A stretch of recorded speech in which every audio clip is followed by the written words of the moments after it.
Hello, friends.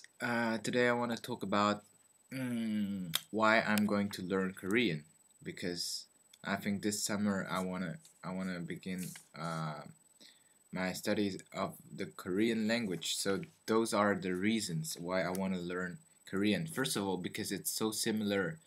The grammar is similar to Japanese, and the vocabulary is similar to Chinese. So I couldn't study just Japanese and Chinese and not study Korean. It doesn't make any sense.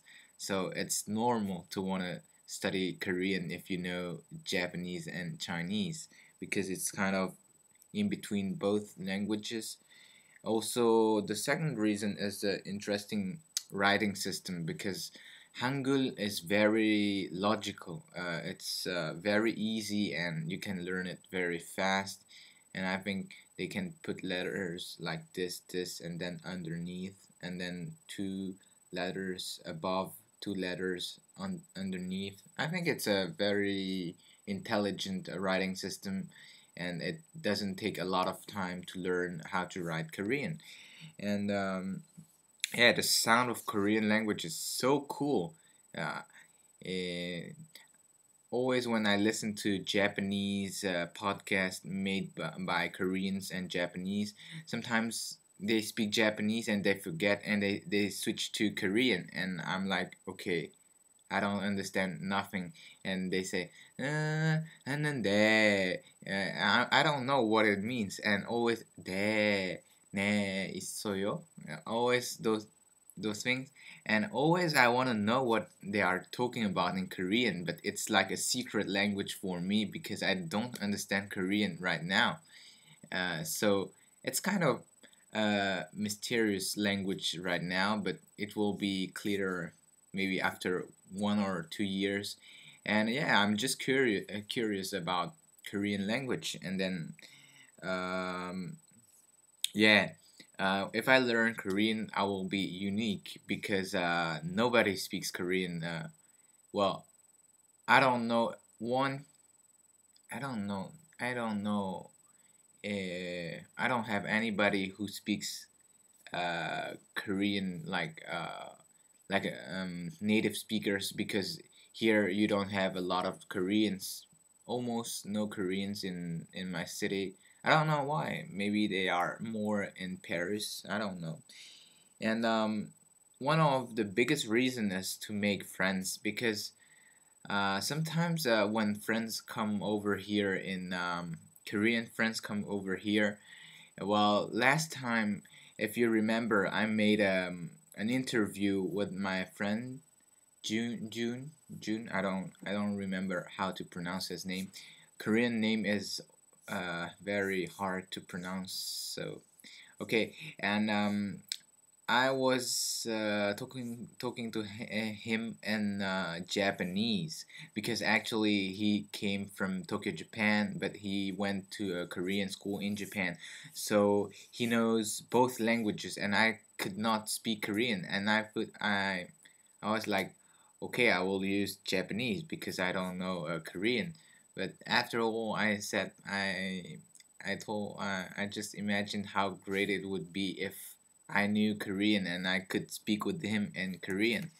And then the other day, another Korean friend of my Japanese friend came over here, and yeah, I had to speak in English all the night, all the evening, and it was very cool. I mean, his level of English is very good, so we could we could speak about a lot of things. But I still believe that if I knew Korean, it would be like more natural because his mother tongue is Korean. So uh, when people ask me 한국어 하실 수 있습니까? If you speak Korean, do you speak Korean? I always have to say 아니요 못해요. 아니요 못해요. I always have to say 아니요 못해요. And this is I don't want to say this 아니요 못해요. I want to say 네. 저는 한국말 하실 수 할 수 있습니다. I don't know. I want to say I can speak Korean because Korean is a very exciting language. So, and always in when I went to Taipei 2 years back, I met some very good Korean friends at the church, and yeah, we had like a gap of communication because we could not communicate without using English, and this is a big problem because well, sometimes their level of English is not enough good to have decent conversations. Sometimes they don't speak English at all, so they need someone to translate. And sometimes we speak in Chinese. Like we don't need English, we speak in Chinese because they learn Chinese and they are very good at learning Chinese.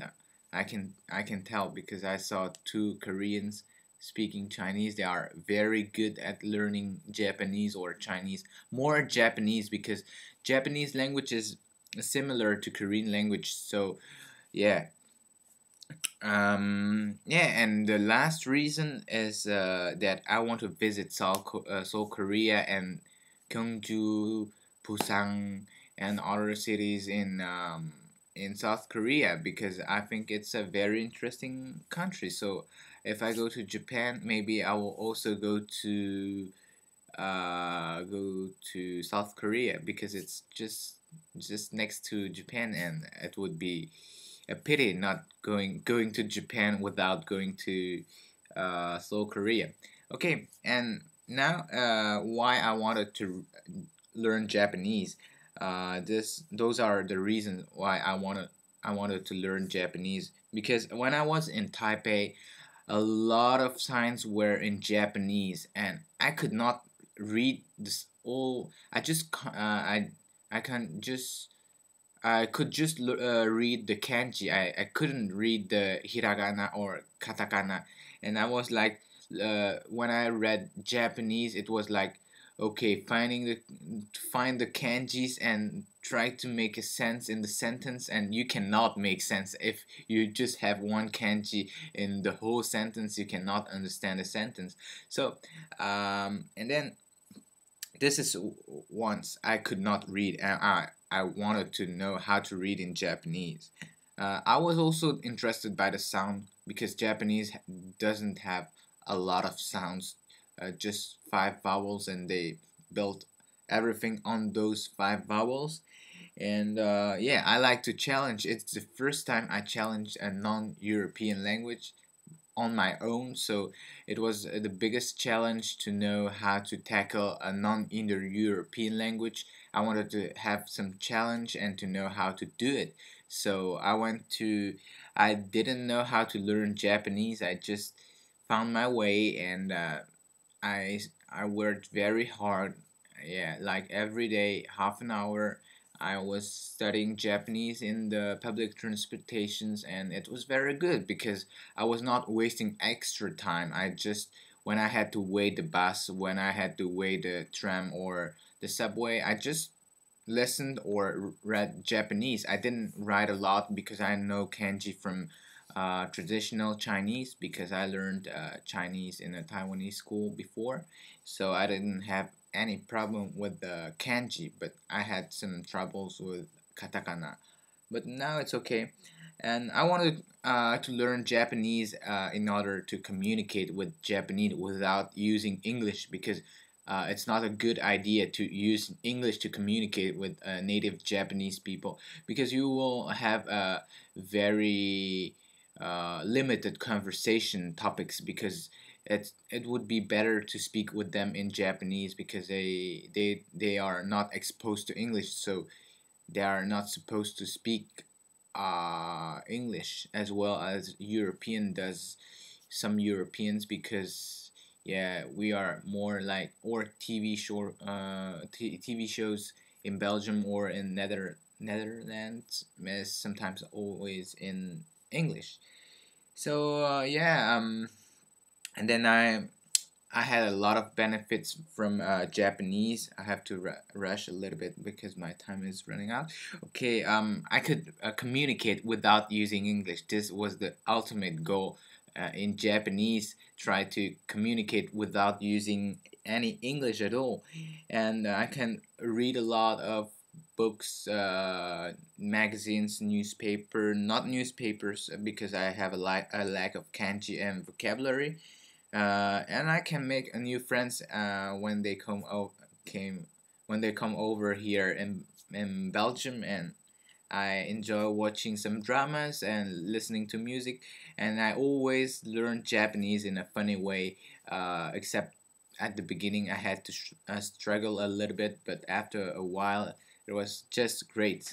Okay, thank you for listening, and I'll see you soon.